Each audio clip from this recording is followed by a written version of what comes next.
Lureru Hagortu. Pari, Gesor, Betty, te damos la bienvenida a Audición Gomidas, Inchpeces.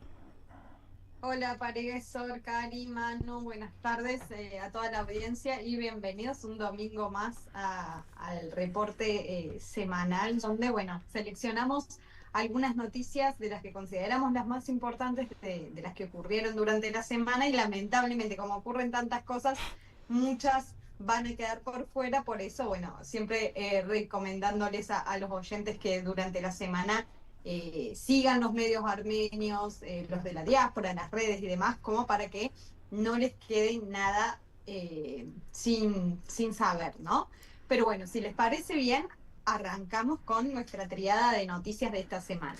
Arrancamos, Betty, tuviste una semana muy movida, estuvimos hablando de la cumbre de la Comunidad Política Europea, la más relevante, podríamos decir, de las noticias.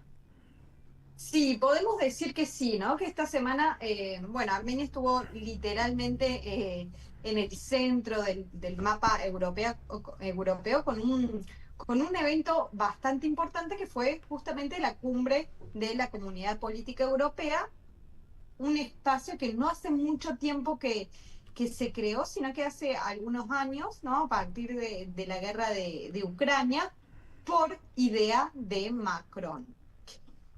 Participaron más de 40 líderes internacionales, mandatarios de diferentes países de Europa y no estamos hablando de una reunión menor porque, bueno, como les decía, participaron jefes de Estado, primeros ministros, presidentes, autoridades de la Unión Europea, también el secretario general de la OTAN, y por primera vez en este formato también un mandatario de un país no europeo que fue el primer ministro de Canadá, ¿no? Invitado por el propio Pashinyan. Y de hecho, bueno, el primer ministro Nikol Pashinyan encabezó la ceremonia de bienvenida, recibió las principales autoridades europeas. Bueno, ahí en la imagen estamos viendo al presidente de la Asamblea Nacional, Alen Simonian, recibiendo al presidente del Consejo Europeo, Antonio Costa, y el resto de las autoridades europeas, ¿no? Prácticamente durante ese día creo que las autoridades armenias estuvieron todo el día en el aeropuerto Zabarnot recibiendo a gente, autoridades que venían. Bueno, pero más allá de la foto de familia que siempre queda muy linda, ¿no? Con todos los presentes, lo importante fue el contenido político de esta cumbre, ¿no? Pashinyan dijo que Armenia está trabajando estrechamente también con Azerbaiyán para fortalecer e institucionalizar la paz y remarcó en este contexto un dato histórico, ¿no? Que es que el presidente de Azerbaiyán participó en este evento realizado en Armenia por primera vez, aunque en formato de videoconferencia desde Bakú, y desde ahí a través de la pantalla dio su discurso.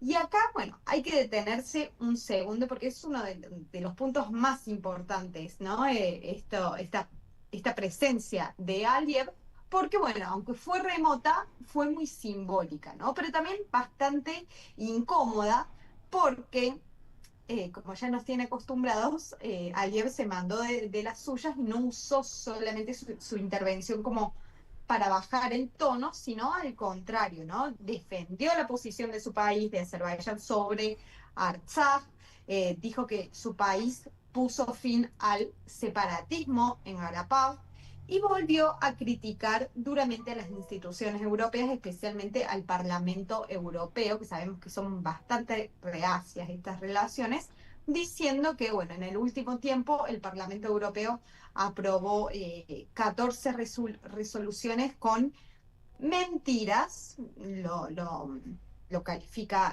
Aliyev, sobre Azerbaiyán, y que el Parlamento tiene un doble rasero.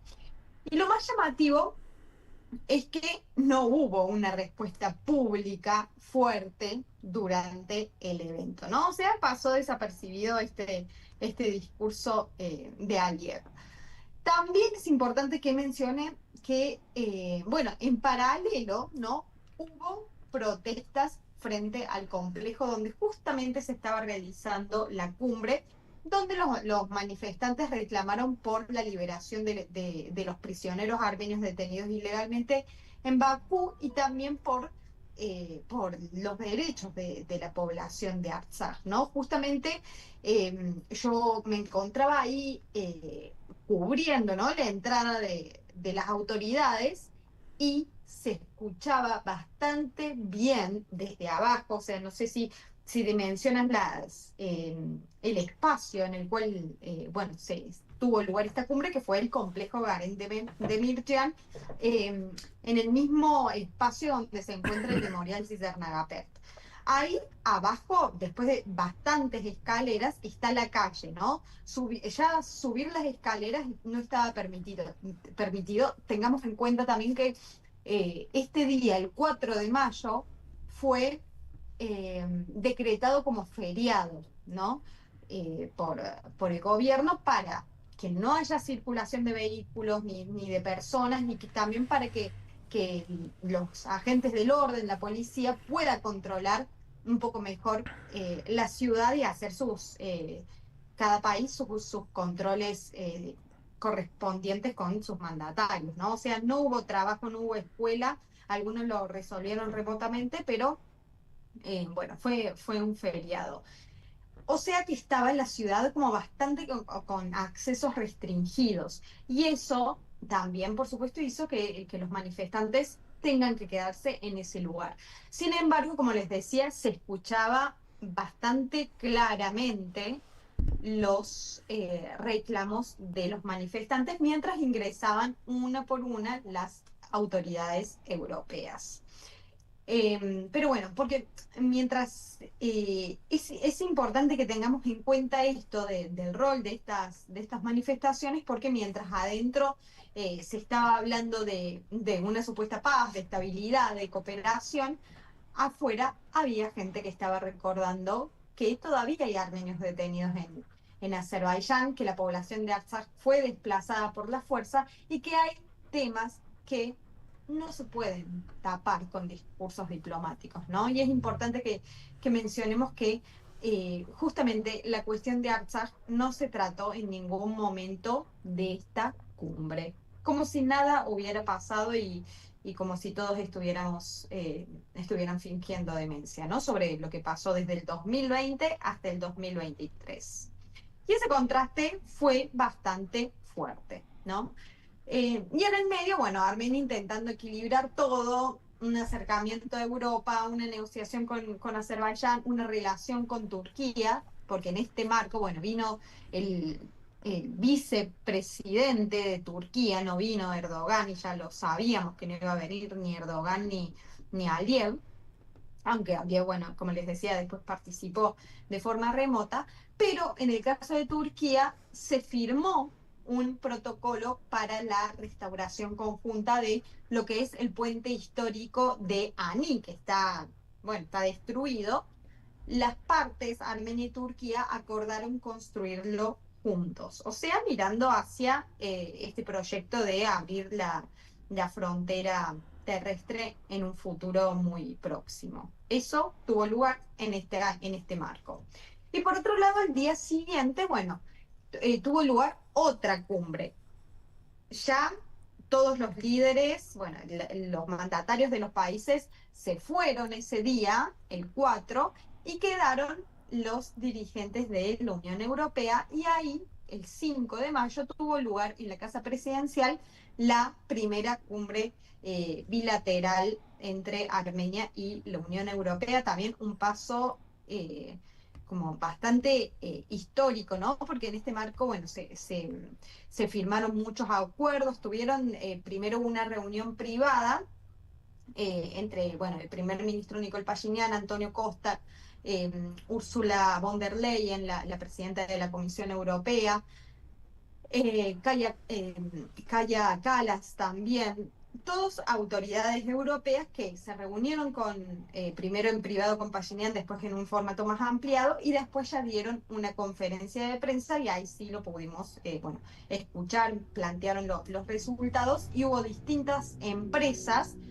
de, de distintos sectores que firmaron acuerdos con la Unión Europea. Bueno, en esa imagen justamente que estamos viendo fue cuando dieron la conferencia de prensa y los resultados de lo que se había conversado, ¿no? Se habló de muchos temas como conectividad, energía, transporte, paz, estabilidad y todas esas cuestiones. Y bueno, dentro de las empresas que les decía, algunas que podemos destacar que firmaron acuerdos con Europa, fueron Tumo, HGVU, o sea, UGAB, Creative Armenia, y habían dos más que en este momento no estoy recordando, pero eran 5 en total. Y después también un tema muy importante que se habló es el tema de la liberación de visados y el inicio de un proceso que supuestamente llevaría a Armenia a adherirse a este bloque europeo, la Unión Europea. O sea, esta discusión ya está puesta sobre la mesa. La liberación del visado prometen que podría ocurrir el año que viene, no lo sabemos, todo depende de cómo avancen ciertos estándares que tiene que respetar Armenia para que esto tenga lugar, ¿no? Pero sabemos que todo esto suena muy bien y genera bastante entusiasmo en un momento muy particular de Armenia, que son las campañas para las próximas elecciones, ¿no? Y algo que también tuvo que ver, porque realmente se mandó de todo, hizo de todo para lograr incluso popularizar más a Pashinyan, fue la estadía de Macron. Seguramente, bueno, vieron algunas perlitas que estuvieron circulando por las redes sociales. El presidente francés se quedó un día más que el resto. El 5 de mayo se quedó, esta cumbre bilateral duró hasta el mediodía, y después fue un día full Francia y full Macron para Pashinyan, de acá para allá, con él, mejores amigos. Y bueno, lo que predominó fue su visita a Gyumri, ¿no? Fue como un día franco-armenio en Gyumri. Ahí Macron dio un discurso, dijo que Armenia está viviendo su momento, y también insistió en que deben abrirse las fronteras entre Armenia y Turquía y que Europa debe también comprometerse con este proceso. Y acá hay otra frase también que dijo Macron bastante fuerte, y es que dijo que muchos creyeron durante mucho tiempo que el destino de Armenia solo era posible bajo el amparo de Rusia, pero que los acontecimientos recientes demostraron que ese no era lo que muchos imaginaban. O sea, traducido en un lenguaje simple, Francia está diciendo que Armenia tiene que mirar hacia Europa y no hacia Moscú. También durante su visita a Armenia y Francia, también en la casa presidencial, antes de que se viajen a Gyumri, firmaron una declaración de asociación estratégica con, bueno, acuerdos de defensa, inteligencia artificial, ciberseguridad, semiconductores, innovación tecnológica, educación, distintos temas, ¿no? Pero bueno, fue bastante, dio bastante que hablar, ¿no? La visita de Macron, que realmente es muy popular en la sociedad armenia. Seguramente lo vieron correr por las calles de Yerevan, lo vieron cantar la Bohème de Aznavour mientras el primer ministro tocaba la batería. Almorzó, merendó en los cafés de Yerevan, y todo como bastante armado también para que pueda ser visto y a partir de ahí pueda generar cierta cuestión, sea en las redes sociales o mismo en las calles, ¿no? de Yerevan. Y creo que si es que fue pensado, se logró con creces, ¿no? Y eso seguramente pueda influir en este momento tan importante de Armenia, que está, bueno, a nada de las próximas elecciones. Así que bueno, la cumbre fue histórica, sí, la verdad, fue significativa, más allá de que algunos puedan considerarlo tal vez algo armado, un circo, o el momento en el que está, en el que se llevó adelante y con un fuerte respaldo de Europa hacia el gobierno de Nikol Pashinyan, pero también tenemos que decir que dejó silencios bastante fuertes, ¿no? Y ahí es cuando la oposición elevó sus voces para plantear esto, ¿no? Justamente el Consejo Causa Armenia Mundial elevó un comunicado llamando la atención de que el tema de Artsaj, tan importante para Armenia, tal vez no tanto para el gobierno, no se puso sobre la mesa de discusión. Así que bueno, eso es un resumen, hay muchísima información más que bueno, que por cuestiones de tiempo no lo podemos plantear aquí, pero por supuesto les recomiendo que lo sigan.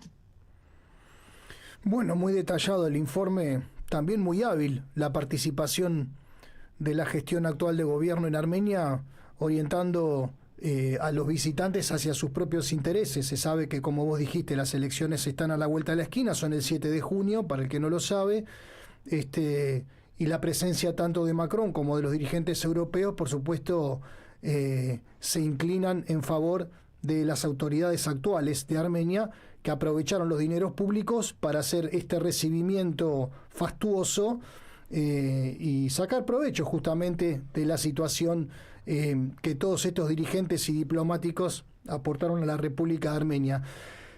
Hiciste hincapié al principio del informe en una situación que no pasó desapercibido, que es el reclamo de los habitantes de la República de Artsaj y de los prisioneros. Hay un comunicado también por parte de uno de esos prisioneros, que es la noticia más preocupante. Sí, exactamente. La segunda noticia nos lleva directamente a Bakú, ¿no? David Ishanian esta semana, el expresidente de la Asamblea Nacional de Artsaj y nuestro compañero de la Flota Natsukion, difundió un mensaje desde la prisión de Azerbaiyán denunciando violaciones graves durante el proceso judicial en su contra, y afirmó que el juicio impulsado por Bakú no está dirigido solamente contra, bueno, las personas detenidas, los rehenes que están actualmente allí encarceladas, sino es contra todo el pueblo armenio y también contra la soberanía del Estado armenio. Esa frase es muy fuerte, ¿no? Porque, bueno, Ishanian está diciendo que no se trata solamente de un juicio penal, sino que está diciendo que el proceso tiene una dimensión política, también histórica y también estratégica, ¿no? Bueno, según él, durante la investigación ya tenía dudas sobre el verdadero objetivo del caso, pero durante el juicio y con el resultado final ya terminó de convencerse, ¿no? También había denunciado que no pudo leer por completo su declaración final antes del veredicto, ante el tribunal, y que no le permitieron decir entre el 30 y 40% de su discurso, ¿no? Ishanian, bueno, también pidió la intervención de la defensora de los derechos humanos de Armenia, o sea, lo mismo que solicitó hace un tiempo Rubén Vartanian, otro de los rehenes ilegalmente detenidos en Bakú. Y esta intervención, este pedido, era precisamente para que su familia pueda acceder al texto completo de su acusación y el veredicto final, ¿no? Tanto en armenio como en azerbaiyano. O sea, ni siquiera está pidiendo algo extraordinario, está pidiendo que su familia pueda leer los documentos del proceso.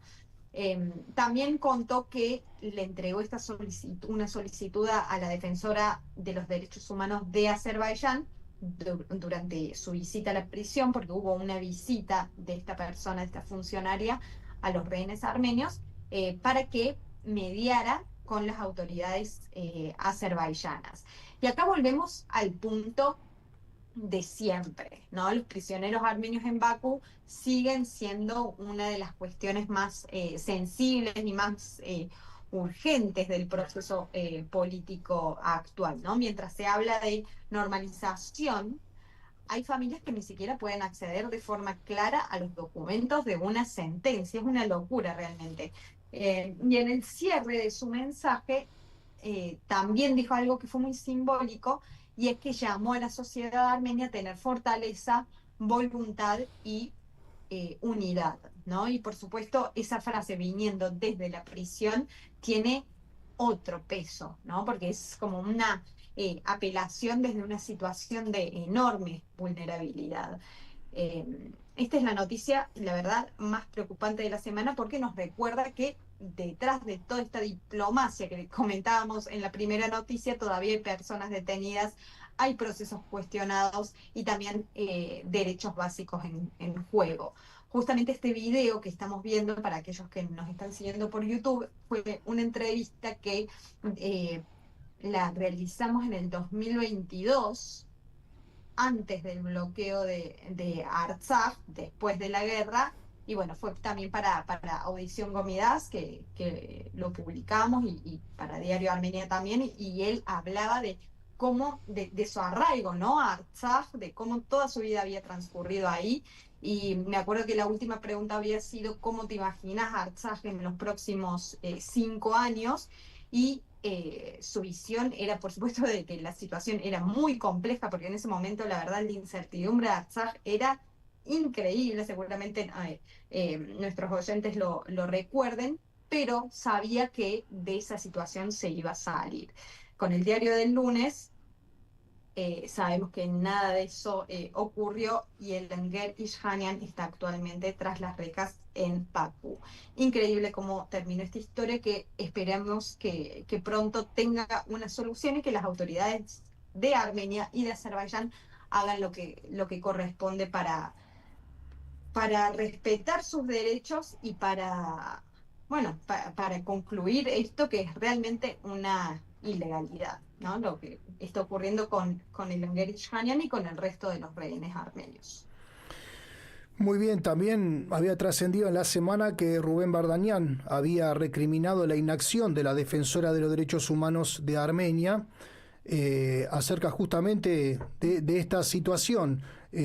A raíz de su pedido, la consecuencia fue la inacción de la defensora de derechos humanos de Armenia. Es de público conocimiento que tanto el presidente de la Asamblea Nacional, Alen Simonian, como el primer ministro comentan cada vez que pueden que el movimiento Artsaj es un grave error, que siga adelante, ya que pone en riesgo la seguridad de la República de Armenia. Ellos cada vez que pueden lo dicen.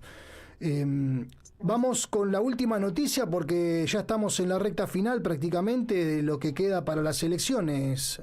Betty. Sí, así es. Y vinculado también a lo que mencionabas de la postura del gobierno en torno a Artsaj, Nicole Pashinyan se mandó de las suyas también, dijo algo completamente fuera de foco, desafortunadísimo, ayer en la campaña que tuvo lugar en Syunik, porque su partido, bueno, fue para allá, diciendo que está bastante viralizado en las redes, lo pueden buscar por ahí, diciendo que quién dijo, que creo que fue en ese momento que estaban, bueno, justo transcurriendo este video, de quién dijo que Artsaj era nuestro, que no era nuestro, que habían, o sea, se cuestionaba si habían escuelas, si habían empresas, si alguien había hecho algo en ese territorio. Eh, Nada, fue realmente, o sea, cuestionando la existencia de una población de 120.000 personas que vivieron durante más de 30 años en democracia, y con todas las instituciones de un Estado democrático, ¿no? Cuestionando todo eso, fingiendo demencia una vez más. Fue realmente, fue tremendo, ¿no? Les recomiendo que lo vean, bueno, aunque o no, por si no quieren estallar. Así que bueno, la tercera pregunta, sí, noticia, perdón, tiene que ver justamente con el inicio oficial de la campaña electoral en Armenia. Y si algo, bueno, podemos decir desde ya es que no parece que vaya a ser una campaña tranquila, ¿no? Al contrario, todo indica que será una campaña muy intensa, ya lo es, después de 2 días de haber iniciado, muy polarizada y muy peleada, ¿no? Esta campaña ya no gira alrededor de cuestiones como la economía, la educación, programas sociales, como una campaña normal de cualquier país, sino que gira alrededor de preguntas un poco más profundas, ¿no? ¿Qué significa hoy la seguridad de Armenia? ¿Qué significa la paz? ¿Qué lugar ocupa Artsaj, ¿no? Para cada partido, para cada candidato, para la agenda nacional en general, cómo debe ser la relación con Rusia, si está bien acercarse con Europa, hasta dónde se puede negociar con Azerbaiyán y con Turquía. No son preguntas pequeñas, ¿no? El oficialismo llega eh, con una narrativa clara, ¿no? Paz, soberanía, fronteras reconocidas, integración europea, por lo que vimos esta semana también, nuevas alianzas, desarrollo económico, pero esa narrativa también tiene un costo político enorme porque muchos sectores la ven como una renuncia a muchísimas cosas, como que tienen que ver con causas, con reclamos históricos, con símbolos, ¿no? Y ahí está la oposición que intenta capitalizar todo este descontento, el enojo y la frustración de una parte importante de la sociedad, ¿no? Además, esta campaña va a estar atravesada, ya está atravesada por una presión externa bastante fuerte, ¿no? Está Rusia que mira de cerca, está Europa que también mira de cerca, Azerbaiyán también, Turquía también, y eso hace que las elecciones en Armenia no sean solo un asunto interno, ¿no? Y siendo honestos, probablemente también veamos mucha pelea, mucha acusación y bastante teatro político, ¿no? Bueno, en estos 2 días, los distintos partidos, recordemos que son 19 fuerzas políticas ya 19. registradas, Ujú, eh, o sea, 19 candidatos, ¿no? ujú. Algunos más fuertes, algunos más sin tanta, bueno, según no la boca de urna, sino las encuestas previas, eh, no tienen tanta voluntad política, pero hay 19 en total. Y esta semana, bueno, cada partido, cada bloque eligió un lugar para lanzar su campaña. Por ejemplo, la Alianza Armenia con Kocharian y la Flatay Natsution comenzó esta campaña en Echmiadzin. El oficialismo, el Partido Contrato Cívico, pasó 2 días en Siunik. Hace un ratito nomás estaban en Yereknadzor haciendo su cierre, ¿no? Un acto de cierre. Eh, Después la de San Belgarabedian se reunieron frente a la Asamblea Nacional, ¿no? También en la casa de San Belgarabedian, donde él está bajo un arresto domiciliario y él salió en un momento a saludar a la gente. Cada uno está haciendo su trabajo, ¿no? Su, Llevando adelante esta campaña. Y lo importante será ver si en medio de todo este ruido aparece una discusión real, ¿no? Sobre cómo construir la seguridad, la justicia, la economía también, que es súper importante, y la cohesión social, ¿no? Porque Armenia no necesita solamente ganar una elección, lo sabemos todos, sino saber hacia dónde va a ir después y que eso sea la mejor elección. Así que bueno, esta semana nos deja estas 3 imágenes muy claras. Las repasamos. La primera, Armenia recibiendo a decenas de líderes internacionales y tratando de mostrarse como un centro diplomático. La segunda, David Ishanian recordando la cuestión de los prisioneros desde la cárcel de Bakú. Y la tercera, una campaña electoral que recién empieza, pero que promete ser muy disputada. De esta forma terminamos. Les agradezco un montón por acompañarme una vez más en este reporte semanal y prometo más noticias y actualizaciones el próximo domingo. Muchísimas gracias, Betty. Acá son las 14:06. Nosotros vamos a cerrar el espacio de la información de este domingo. Agradecemos muchísimo tu tiempo, tu esfuerzo. Sabemos que fue una semana muy compleja para vos y bueno, te mandamos un cariño grande y que termines bien el domingo. Muchas gracias. Que tengan feliz semana a todos. Chau, chau.